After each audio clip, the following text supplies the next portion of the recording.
Hello and welcome to another episode of Two for Cross-Checking. It has been a while. I'm Alex alongside Andrew and Eric. I'm in a different spot this time and I don't like it.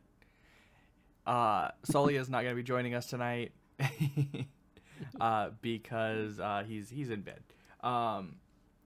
So it'll just be the three of us tonight, and we are here to talk about mostly hockey again tonight. It's the playoffs. It should be expected at this point.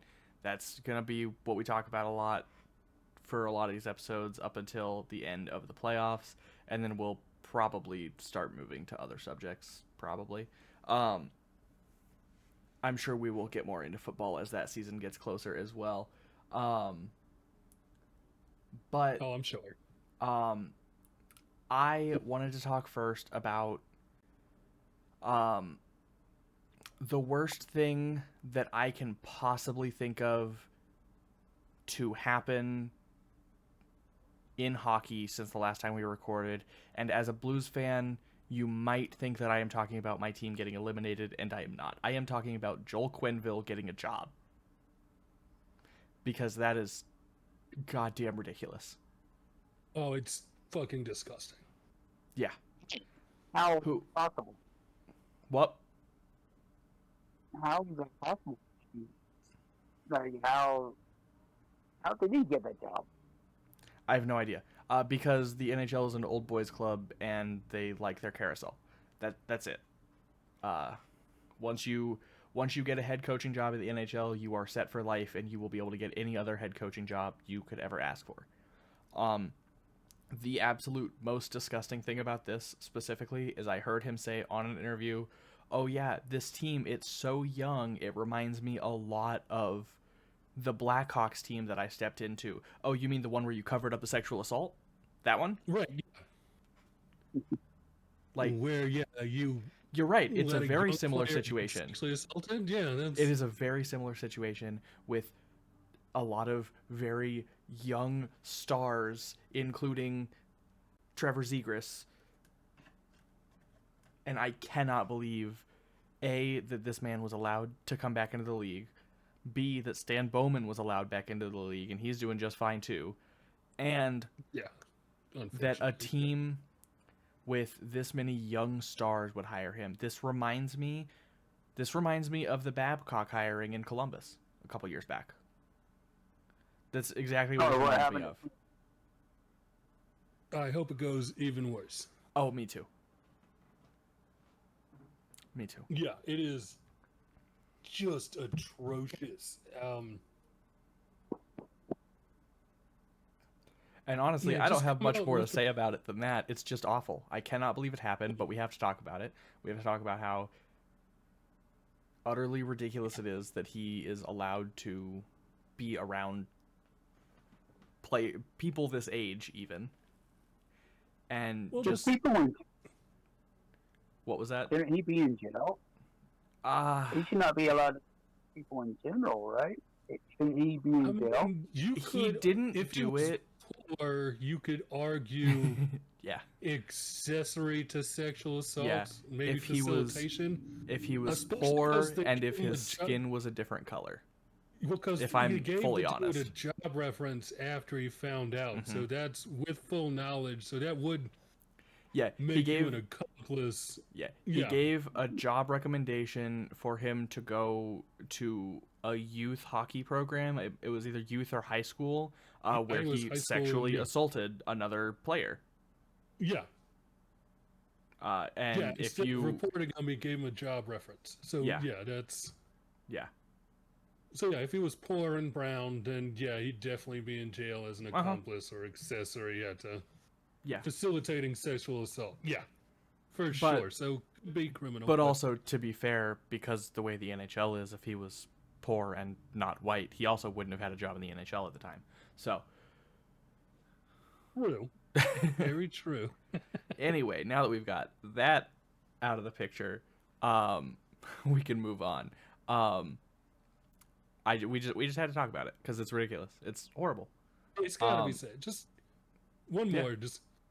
The Ducks should just say it with their chest, man. It's like winning is more important than sexual assault, than preventing sexual assaults. That's in the law, and your chest. Yeah, it's like we find losing games more morally reprehensible than sexual assault. Just say it with your full chest, man. Yeah. I just have one word for it. Deplorable. Yeah. Yeah. It's horrible. And now the second worst thing to happen since the last time we recorded, my St. Louis Blues did get eliminated from the Stanley Cup playoffs in the first round in Game 7 in double overtime, and it should not sting as badly as it does because of how good we were this year, but good God, when you lose a game the way they did, it is just... It still hurts. We were winning that game up until 2.2 seconds left on the clock. Gave up 2 goals in the last 2 minutes of the game to tie it. We go to double overtime. Jordan Binnington did literally everything he possibly could to keep that game going as long as he did. He did not get beat clean a single time that game. It was only tips. It was all 4 goals against him that game were tips from right in front of him that no goalie in the world would have a chance on. Those are saves that you get lucky to make. You don't make those saves, you get lucky that they hit your pad. And he was in position to make every save. It was just that tip. Like, if it wasn't tip, he would have made the save. Yeah. And I mean that's just the way the Jets played that game. They played very well in front of the net, which is what we dominated when the Blues beat them at home so badly every time. That was what we did. We dominated in front of the net. We made our space and we made it count, and we just were not able to do that in this game. We got Jordan Kyrou finally really started to show up in that game too, which makes it even worse. He scored a minute in, and that was great.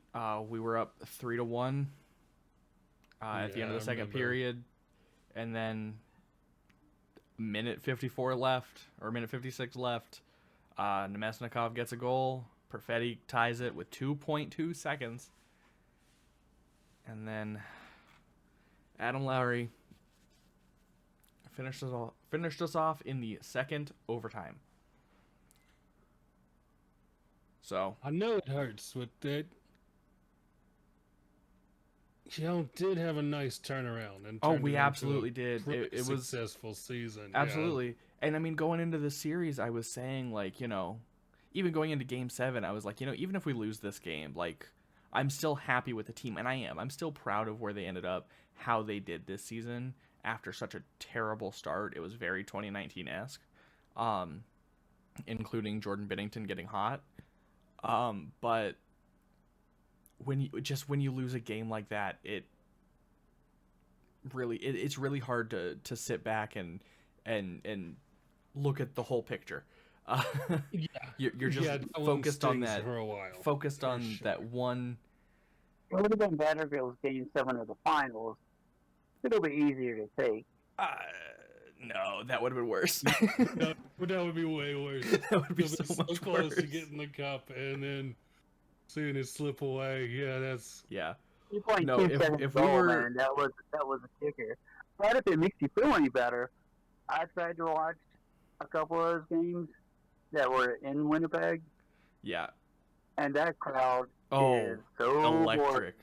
I fell asleep. What? Because there was no crowd. I mean, I didn't really fall asleep, but that crowd was so quiet and not like. I disagree with you. That crowd is electric and one of the best ones in the playoffs. I mean, their whiteout is incredible. I think the broadcasts were really turning it down. Because I was watching. They had to. Yeah, they were. Because it was so quiet. Yeah, because I was watching on the FanDuel Sports Network, the Blues broadcast of it, and they were electric. That crowd was incredible. No, and this is actually something I wanted to talk about too, so thank you. TNT fumbled the bag on that series so bad. They, I think they remote called at least 2 of those games. They didn't have anybody on site, so they were all of the crowd noise that they were getting was going through to the it was going through their microphones to the TNT people, and then the TNT people were broadcasting from a room in the TNT studios. They weren't actually there. Yeah. So like you didn't get the crowd noise from the like announcers' microphones or anything like that.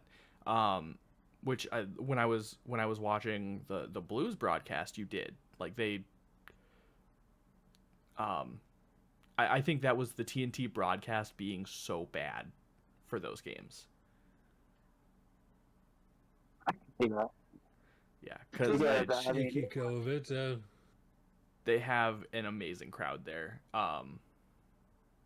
Yeah.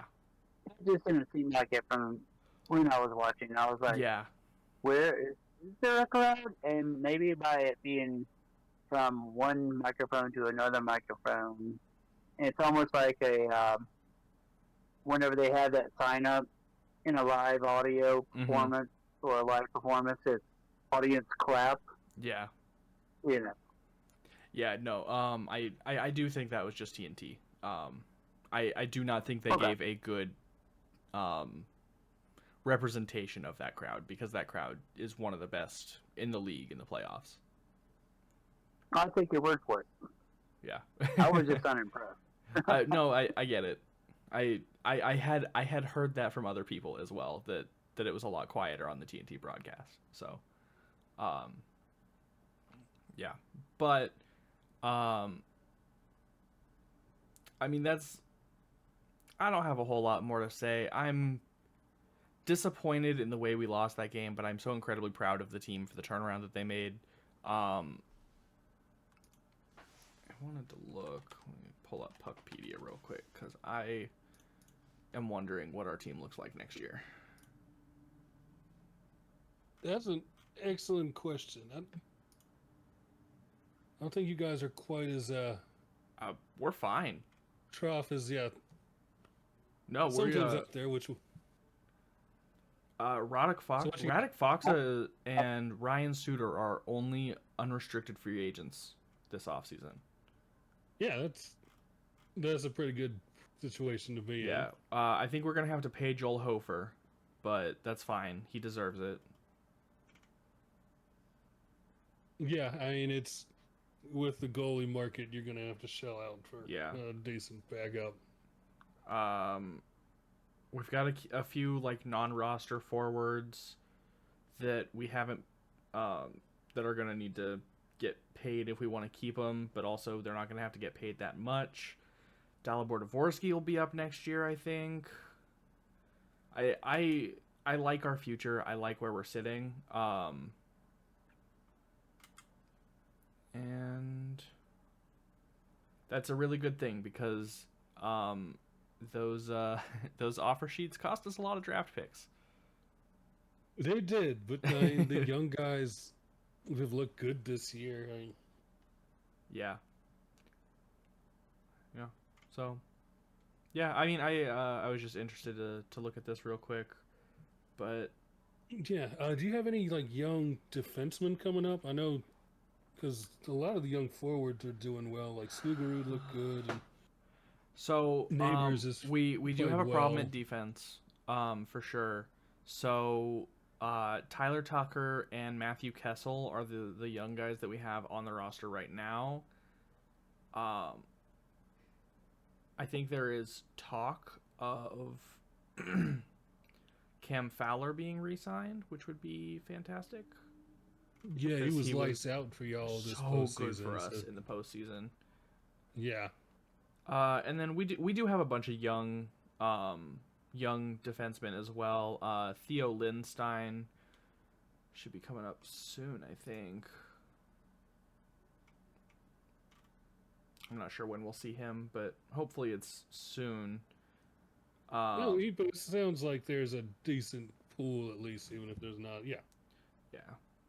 Yeah, we've got a good number of them. I don't know off the top of my head how any of them are really doing. I recognize a lot of these names from when they were drafted, but I have not kept up with them 100% since then. Well, we're not minor league hockey scouts by trade, so not yet. I think that not yet, but I think that for now, that lack of knowledge is forgivable. It's not even minor league; it's junior hockey, man. I've got a minor league team near me. I don't have a junior hockey team near me. But with that's pretty much my post-mortem on the St. Louis Blues. They did go marching in this year in the playoffs and unfortunately walked out a little bit sooner than I would have liked to see them. But that's okay. I don't think they would have fared much better than Winnipeg did in Dallas. So, with that, shall we talk about that series? Let's go to Dallas. Yeah, let's go to Dallas and Edmonton. I think that's well done. Dallas, Winnipeg. Yes. That's going to be an exciting series. Well, that was an incredible series. I think you got to start with Mikko, don't you? If you're going to talk about Dallas, Edmonton. I think so. I mean, Mikko versus Draisaitl and McGregor, or McDavid. That's the next round, but he had like back-to-back hat tricks, didn't he? Yeah, he had. It was 8 goals in 3 games, which is. He had 19 goals. He has 19 goals in the playoffs. 19 points in the playoffs. Sorry, 9 goals. Still...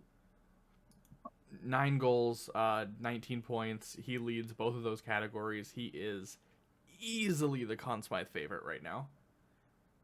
Yeah.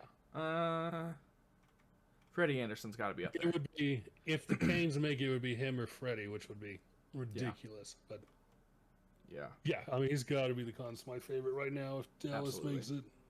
Absolutely. No, I will admit I did not get to watch a whole lot of this series. I caught little bits here and there. I happened to be at Dallas Fort Worth Airport during Game 6, so I saw a little bit of that, but while I was waiting for a flight. So, or I guess that would have been Game 4 that I saw. Yeah. Would have been Game 4. But Dallas seemed to kind of shut down Winnipeg. I mean, just looking at the box scores here, they shut their crowd down. Yeah, I mean, Connor Hellebuck had a couple games there where he forgot that we're playing in May, and he posted back-to-back home shutouts. But other than that, the Stars 3-2, 5-2, 3-1, and then 2-1 in overtime. I will say, my thoughts do go out to Mark Scheifele. With his dad unexpectedly passing away Saturday morning, and then him going and playing the game. Yeah. Which, I mean, good on him. I have to wonder. I know what I was like when my dad died. I can't imagine going and playing a hockey game right afterwards. I can't either. He honestly might have been their best forward in that game to boot. So like, yeah. And I know it's very different, like when you're a professional player and you're able to kind of compartmentalize a bit. But I mean that still, anytime there's a TV timeout or like anything, or like any second you could flash back to your dad taking you to a game when you were a kid. It's still just and I don't know, did he took a penalty right there at the end of the game, right? And was it on that power play that they scored? I think it was the carryover power play time. And that opened up into overtime. Yeah. So I feel bad for him there too. I heard a lot of the Stars players were giving him a lot of love and respect. So good on them for doing that. Dallas scares me. They should. Yeah. I think they're scared. Mikko Rantanen finally becoming the Mikko Rantanen that everybody tried to trade for. Terrifying. Terrifying. He does such a good job of just finding space off the puck. Yeah. Yeah. And nobody seems to keep an eye on him. Yeah, he's not a little dude. It's like, how do you lose track of Mikko Rantanen so often? But the same way you lose track of Alexander Ovechkin. All of a sudden he's here and he's there, and then he's driving right down the middle. Yep. You know. Yep. And I mean that's what the best players do. The best goal scorers, the best playmakers, they make the other team lose them, and they find space, and they do the most with the space that they are given or take away that they possibly can. And that's what he's done. That's what he does. I wonder, double team sometimes and make the right pass. Yeah. That's why I think, if I remember correctly, his points per game is above 1 throughout his career. Yeah. Sounds right. He's like 795 games and 810 points or something like that. In his career, 652 games, 705 points. Yeah, that'll do it. There's just so many weapons on that Stars team, man. Oh, for sure. I just can't believe, and yeah, the Stars probably got the best Mikko Rantanen this year. Both points per game wise and just timing wise. Colorado had him for 50 games or 49 games and he had 39 points. Carolina had him for 13 games and he had 6 points. And Dallas had him for 20 regular season games and he had 18 points. And now he has 19 points in 13 games in the playoffs. Scary. Yeah. That's just silly. Now he got blanked a couple times in that Winnipeg series. Got blanked a lot at Carolina. Well, yeah. Unfortunately. Think about that. I'm talk about a little bit later on, I think. Well, we can, he really didn't get to spend much time in Carolina. 13 games played.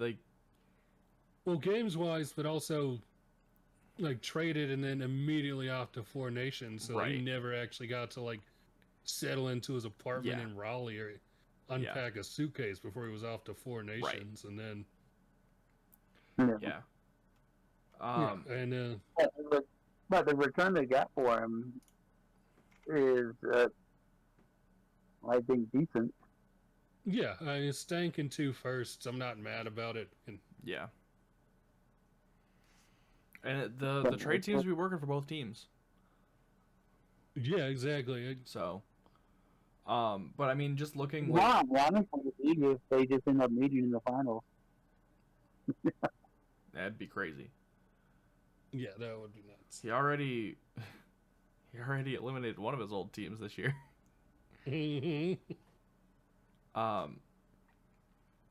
No, but Rantanen had a few games early on in the playoffs. The first 4 games, he had 1 point, and it was an assist. And then after that, 3 points, 4 points, 4 points, 3 points, 0 points. That was the shutout. One of the shutouts. 3 points. He had an assist. They got shut out again. And then he actually did not have a point in in that game 6. Interestingly. 24 minutes on ice. 24 minutes time on ice, 3 shots on goal. That's his entire stat line for that night. Again, so they finally shut him down, and the rest of the team was able to. Yeah, exactly. There's just so many other weapons. Yeah. In Dallas, man, it's just free skating my game. I'm going to attract 2 defenders to me. You guys go play. And Thomas Harley, who got the game winner. Yeah, that was I have a lot of hockey just cards. Wide open in the slot. Yeah.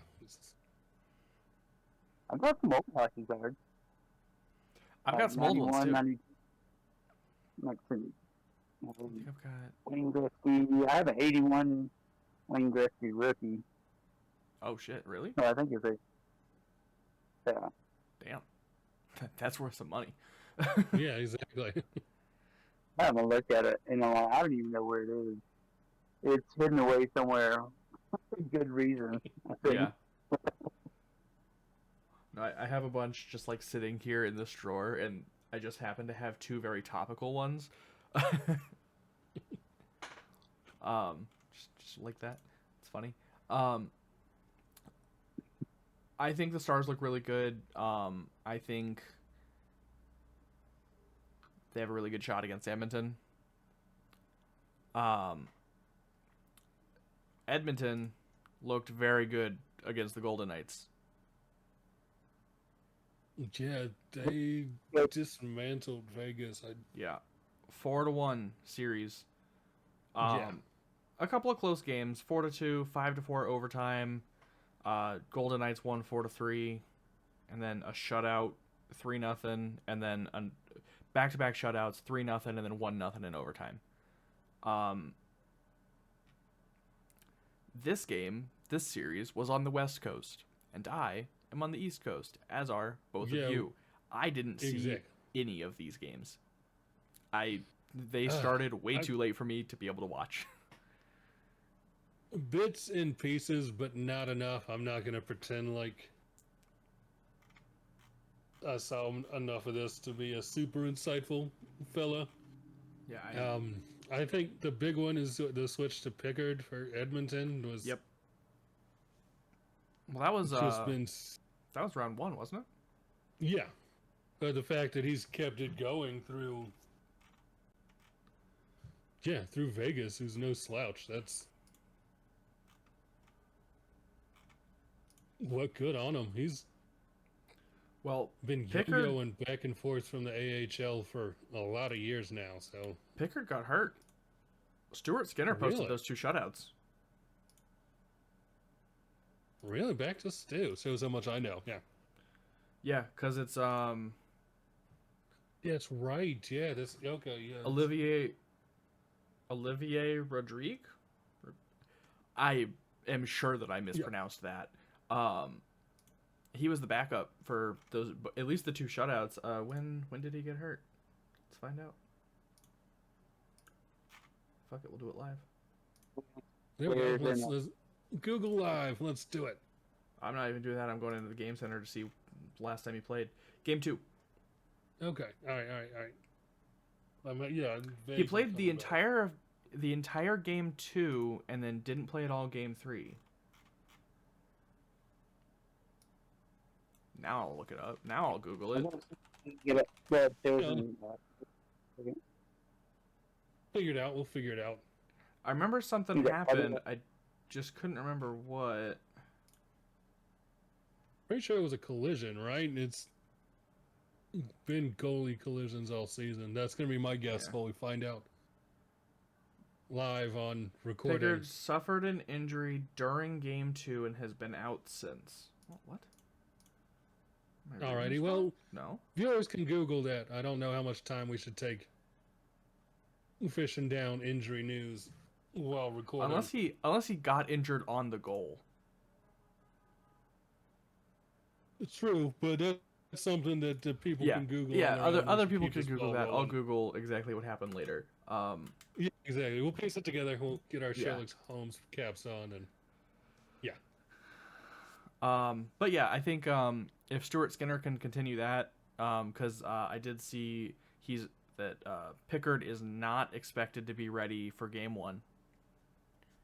I mean, I hope they lose, but that's just the Bowman of it all. But yeah, Knobloch said probably not when the series starts, but I would think probably sometime in the same timeline as Ekholm, sometime during the series. Certainly not game 1, but sometime in the middle. So a very non-committal answer from the coach, as they are trained to do. Yep. But I definitely expected the Golden Knights to be a bigger threat to Edmonton, I guess. I expect it to be a series at least. Yeah, and now again, I don't know how much of this was just pucks bouncing in Edmonton's favor or things like that. Seeing as again, I didn't get to watch any of these games, but it definitely looks pretty one-sided if I'm just looking at this. So. Hopefully, from the actually, glimpses I honestly, saw, I don't really like Vegas all that much, so I'm fine with it. But I like a lot of the players on Vegas. I don't like Vegas. Just because their first year was the first year I started paying attention to hockey, and we did cross-checking. Fair enough. So fair enough. I was going to be a little fond of Vegas, but not. That's fair. That's fair. I think once Wild Bill leaves, they'll probably not care nearly as much. Yeah, I mean, they've just got a bunch of former Blues there, like Pietrangelo, Barbashev. Yep. So they used to have more, but like, they did have a nice run there. Yeah, shall we move on to the funny one? The big one? Yeah, should we go on to the big one? Yeah. The main course, the entree, Yeah. The Maple Leafs Maple Leafed. Good God, welcome to autumn, the leaves have fallen. Jesus Christ. Oh. Just after that first period, I was able to watch game 7 of this. After the first period, I'm like, man, this could be pretty good for the Leafs. They weathered the early storm from the Panthers. The Panthers had like the first 20 shot attempts or something like that. They weathered the storm. Yeah, it came out just...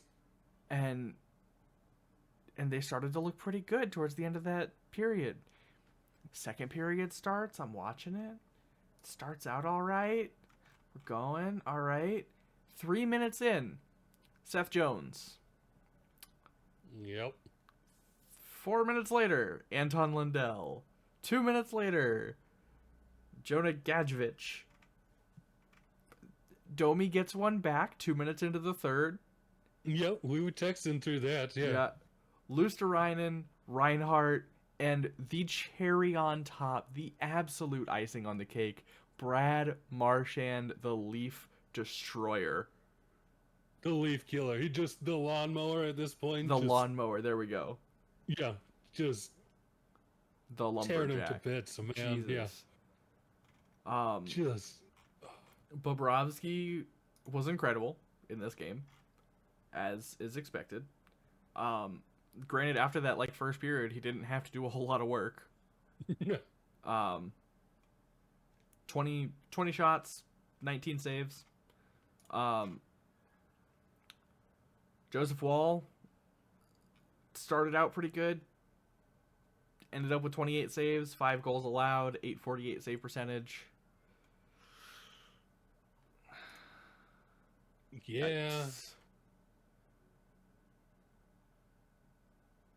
Yikes. They just got obliterated, man. It was Yeah.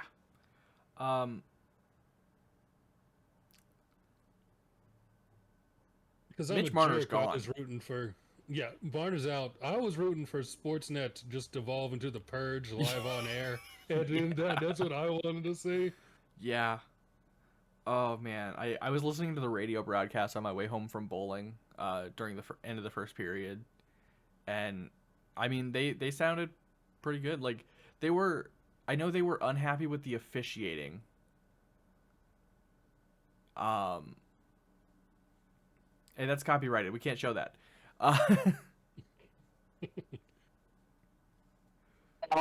You know that part where they say any redistribution or rebroadcast of this without the express written consent of the NHL?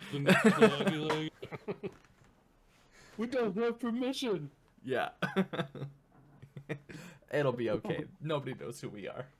Yeah, exactly. We're not on anybody's radar. And I think radar, we might have been under that window where I think you get 30 seconds before it's a problem. Yeah, 30 seconds and unders, you can do parody or whatever, especially because, we got... We got picture because we got Eric, and then the TV. Yep. So we could we're fine. We're fine. So.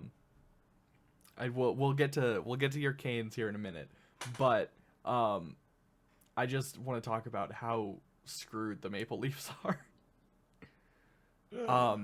Marner's gone. Those fans have been calling for Marner's head for like 3 years. I think they should have traded him this year too. Yeah, just sick of it. It's not his fault that the roster construction is wonky and apparently the fan base is I did hear he would not Star Wars fans in terms of toxicity. It's like Star Wars and then Maple Leafs in terms of just toxic fandoms. I did hear that Marner would not waive his no move to be traded for Rantanen. And that's crazy. Why would you not take any opportunity to get out of that fan base? Because he knew he wasn't going to get the money from Colorado, probably, and so he didn't. He's not going to get the money from anybody. He's not. He's definitely not getting it from Toronto. Teams out there. No, he's not from Toronto, but I mean. So if the Ducks could do it because they're all in now. But if you know you're not going to get the money, if you're not going to get the money from wherever you're about to go, why stay when you know you're not? You at least aren't going to re-sign. I mean, maybe he likes it there. Maybe he likes Toronto. Maybe who wouldn't want to play with Austin Matthews every day, But at the same time, he's been there from the start. I mean, I'm sure he's got a house and he's settled. Yeah, I gotta pull up that graphic I sent you the other day.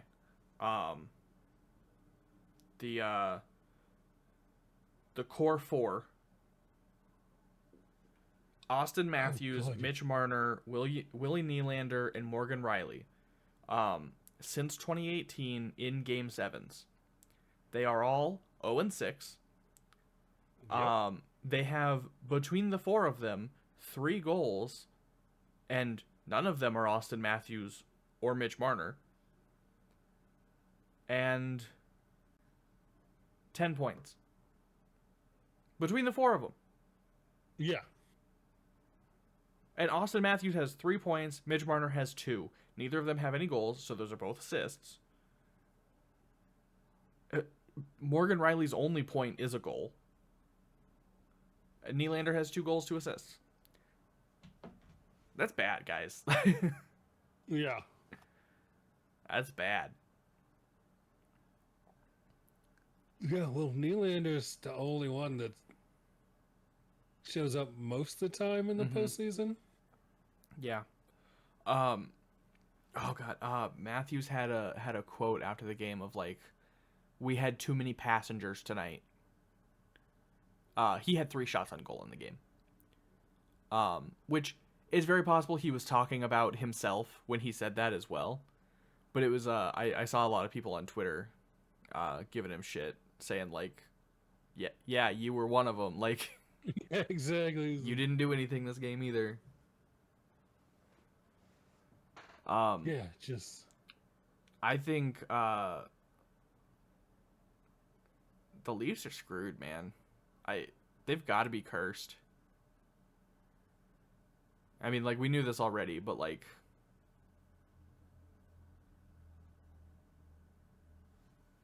I'm gonna pull up their Puckpedia because I didn't do that earlier. It's become just such a self-fulfilling prophecy and just such a. I hate to keep saying toxic, but man, like, why would you want to play there? Honestly, I mean, sure, there's history, but like, yeah, and the reason you want to play there is because if you mishandle one puck, that crowd is going to be calling for your head on a pike, man. Yeah. Like, and I think the worst part about this is that Austin Matthews didn't go home to Arizona before the hockey team moved. Yep, he didn't get to play where he was from. Yeah, they gotta dish out a lot of money this offseason. Tavares, I think, comes back. I think he takes a hometown discount and comes back.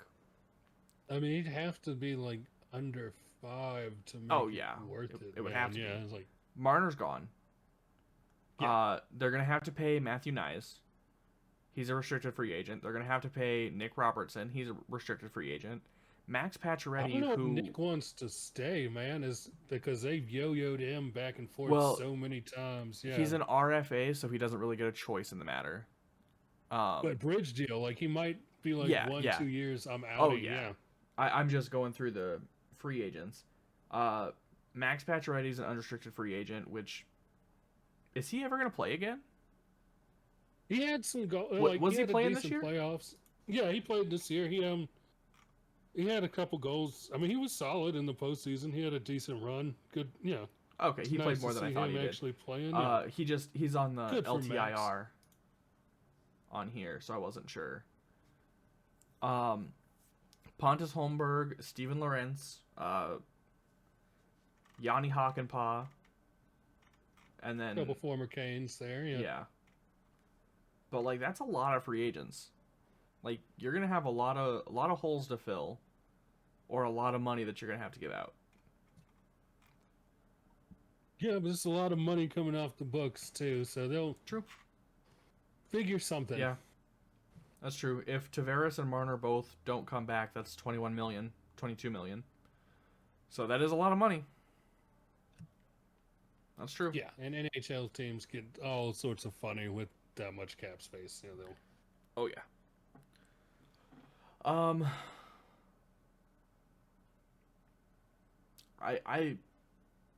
I'd like to give praise to the Panthers, but I just am having more fun ridiculing the Leafs.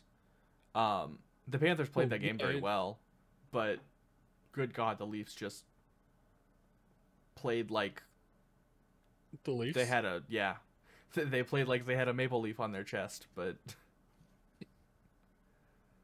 And a maple leaf without mowing season. Yeah. And with that, we'll get to our final second round matchup, and that is the Carolina Hurricanes and the Washington Capitals. I did get to see a few more of these games.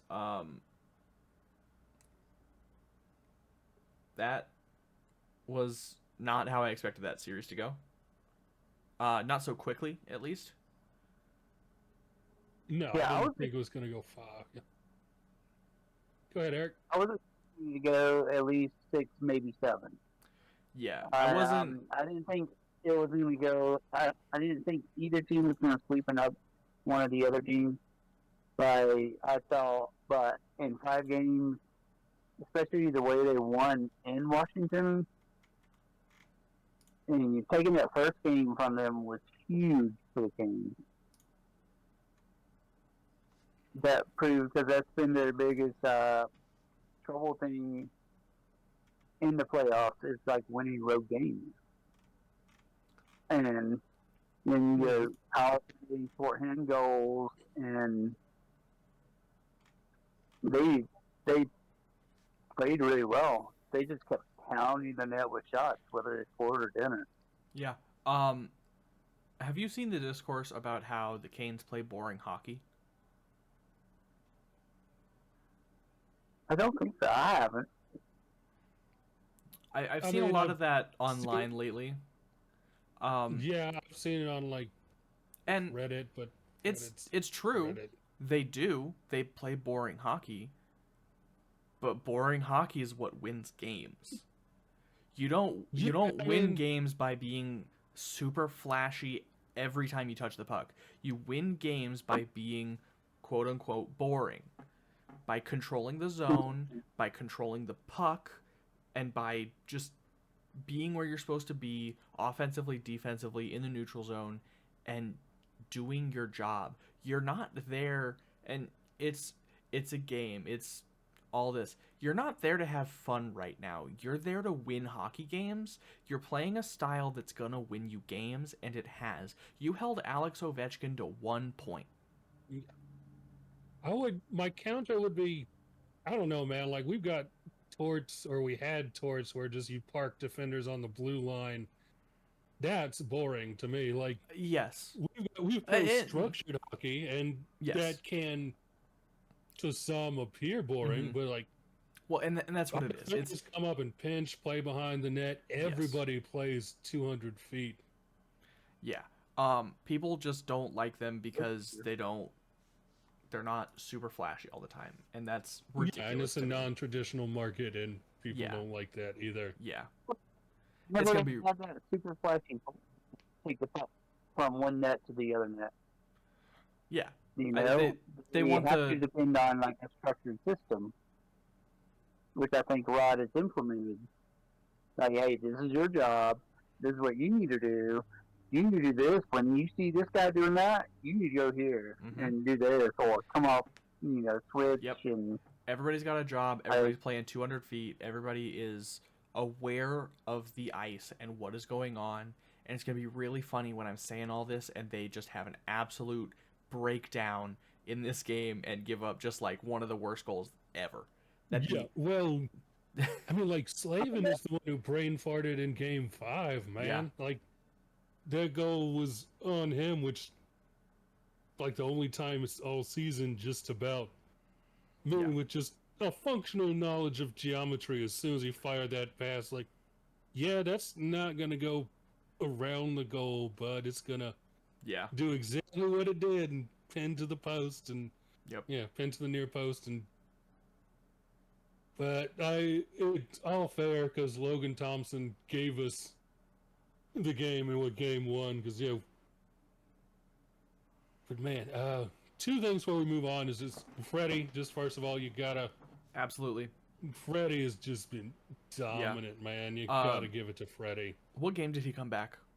Was he back for Game 1? Yeah, I think he played the whole series. Okay. He's starting tonight. Yep. He had gotten hurt in the. Yeah, he got hurt in against the New Montreal, Jersey series. So Kochetkov. Oh no, against Jersey rather.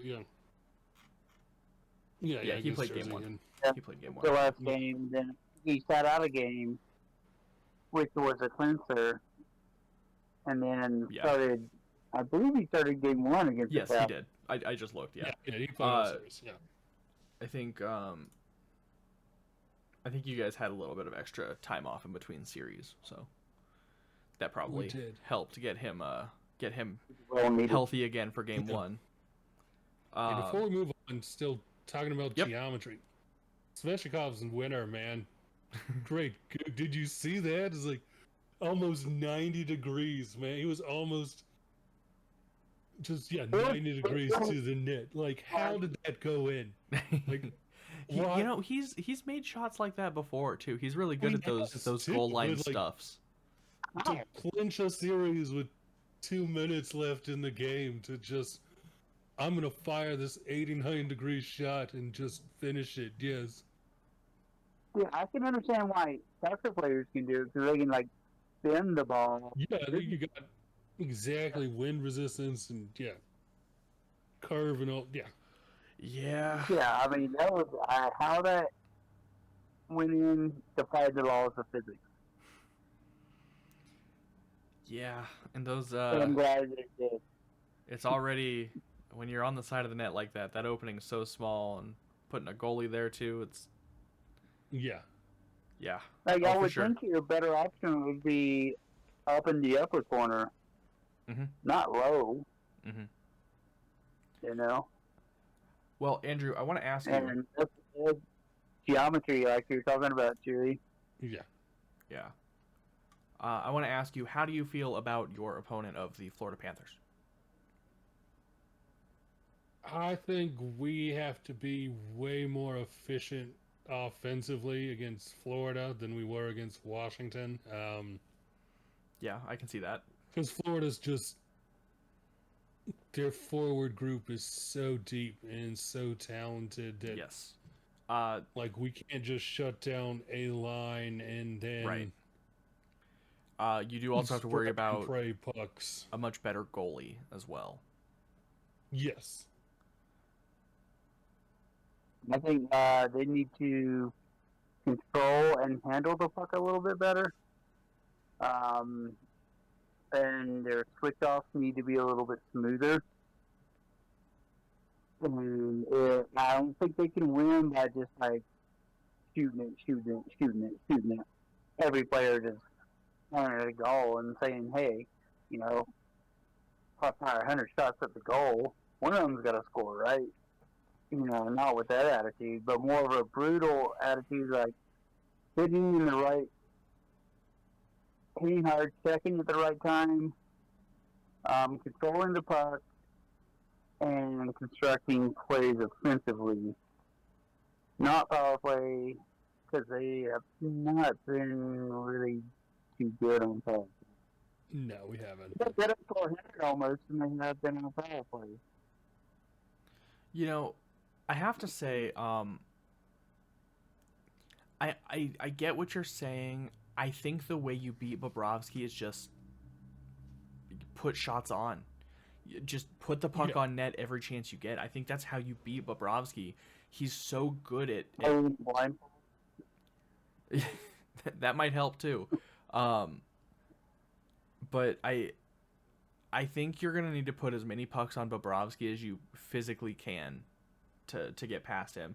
The way he was playing last series, the way he's been playing the last year, and I'm not saying like don't just go in and flutter a shot on him. Like, take good quality shots, but I think you need to be taking as many as you possibly can. I'd say that's fair. Because he had faced less than 20 in Game 7, man, like that. Yeah, he faced 20 in Game 7. And he stopped 19. Yeah, against the Caps, had 20 in the first period. Over 20 shots in the first period. Yeah. I remember.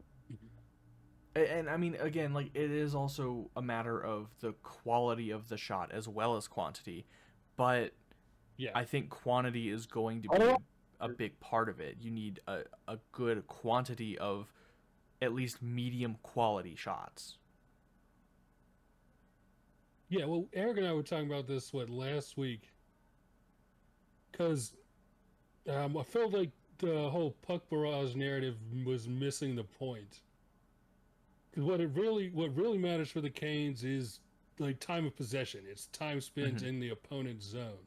And so then the shots, like the ridiculous number of shots, are a byproduct of that. Yes, but camping in the opponent's offensive zone is their game plan, and that's what works. And that's the metric that is more telling. Okay. Because like a Kane style loss is to like shoot twice as many shots as your opponent and lose by like a goal or two. But yeah. Okay. Fair enough. Yeah. And by also controlling the puck on the offensive zone gives their defense, they can switch defensive players in and out if they want to. Yeah, it's very hard to change. And you can have the offensive guy skate back and defense move up for a wicked slap shot. Yeah, it's very hard for like the defense to change when you're pinned into your zone, and then being able to get fresh legs on quickly and all that.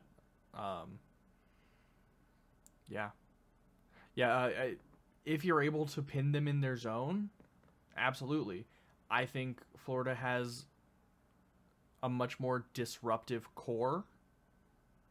Like Washington has Tom Wilson, they have Alex Ovechkin, stuff like that. And they got Poitras. Poitras is huge. I mean, they got a couple, but Florida's just a different beast. Yeah. Pretty much everybody on Florida can get physical, disrupt the play, and knock anybody they want on their ass. Yeah. Sometimes not like, in a super clean way. Just on the ice, just for funsies, Exactly. Go ahead, Eric. They start connecting passes in like the X pattern. Like one player move up, pass puck back, this guy moves this way. They could win very easily. Yeah. I just think they have the talent. For sure. I don't think you're going to be able to do that as often against Alexander Barkov. Yeah, and Lundell and like Kachuk even. I mean, yeah. And that's, I think they have a lot of very good defensive players that might be able to disrupt your ozone domination. That's said, the concern. I'm agree. definitely cheering for you. I don't want a back-to-back. I don't really want the Cub to go to the South again, but it seems like my only option for that to not happen this year is Edmonton. And while they were my pick at the beginning, I still don't really want it to happen. Yeah, fair. 23, 24 Eastern Conference Finals. What was that? The Panthers. Isn't it the Panthers and the Hurricanes? Isn't it a rematch of 23-24 or 22-23? Wait, are both of these conference finals rematches of last year? No, because we didn't make it to the conference final last year. Because I know the Western Conference is. Yeah, it is. So I think the Panthers and the Hurricanes could be a rematch at 23-24. Well, it's been them and the Rangers that have knocked us out of the playoffs like the last few years. Okay. It might have, was it like the second round last year? Did you play them? I could be totally wrong with that. What's that? I think the Canes lost to the Panthers last year in the second round, not the conference finals.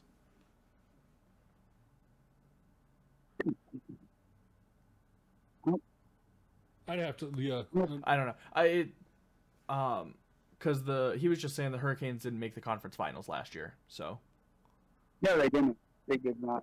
I must have misinterpreted something I read really quickly. Tell us if we're wrong in the. Yeah, it may be. Somewhere. I think it's a rematch of one of the previous matchups. I just don't think it was a conference final. I'm sure that's what it was. Yeah. And just to wrap this show up, just quickly talk about Edmonton and Dallas, since let's just talk about them. Like I said, I think Dallas is dangerous. If Dallas can proficiently shut down McDavid and Draisaitl, I mean, it's the story of every time we talk about Edmonton. If those two teams, if those two players keep getting are able to be shut down, and Stuart Skinner or Calvin Pickard goes back to being a pumpkin, I don't think they have much of a shot. Looks like the Panthers just scored. Yeah, that's what it sounded like from. Yeah. Super surprised, but yeah. Edmonton, on the other hand, has to do a lot more shutting down of Dallas. Yeah, I've said it a bunch this episode. It's just there's so many weapons on Dallas. Yeah. Absolutely. It was a decent goal. I really do. I don't think they were asking you, but okay. No, I don't think they. But if they did. Right. I don't have much more to say about that. I think we've pretty much covered those teams pretty well. McDry, that's the team. Like they've got other guys there. It's better this year than it has been before, but it still runs through those two guys. Yeah, it definitely does. Yeah. Anything else you got? I think that's about it for me. All right. Well, with that. What are Miko's chances of making it to the Fame? The Hall of Fame.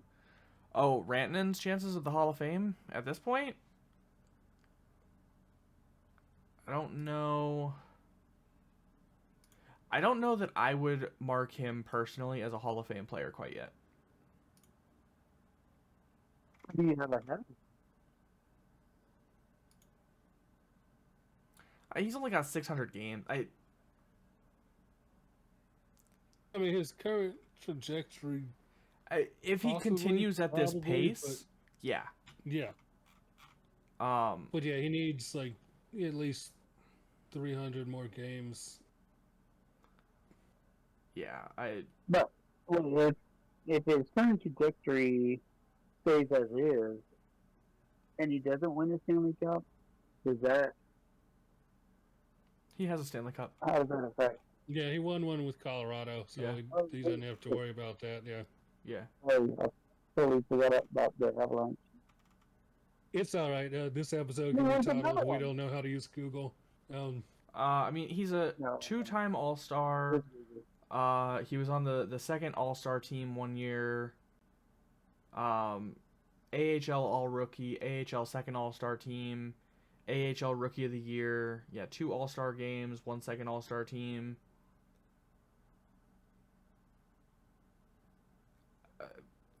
I don't think he has enough on his resume quite yet.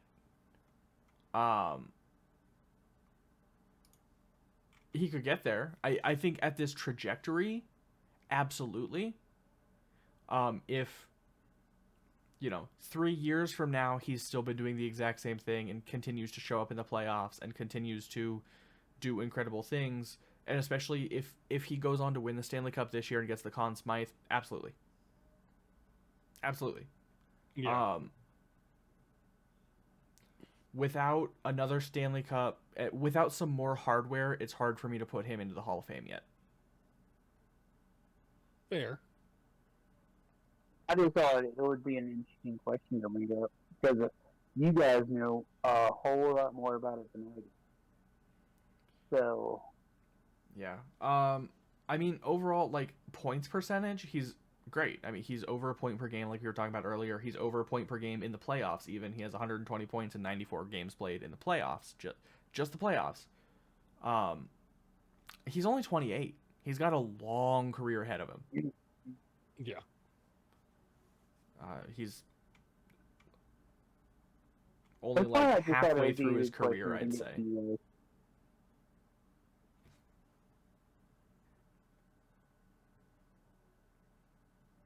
What'd you say? Oh, Eric was saying that would be a good question. Yeah, it is. I mean, it is. If he won the Conn Smythe this year, like they won it, he was the Conn Smythe. Like, he'd have to be the first Conn Smythe to play for like 3 teams in one season, right? Like, that can't have happened before. That is a fun trivia question that I will come to you with an answer next time. All right. If I remember about it. I'm probably going to go Google it as soon as we are done here. And then I will probably text it to you. And then I will probably forget to bring it up next time we are on air. Same. I will have forgotten about it by the time we do this again. Yeah. But with that, I think that is a good place to wrap this episode up. Thank you all for hanging out. Thanks for watching. Thanks for listening. I'm Alex alongside Andrew and Eric. I'm still in a different spot. This has been 2 for cross-checking. Go Blues. I'm sad. Go Canes. Go crazy.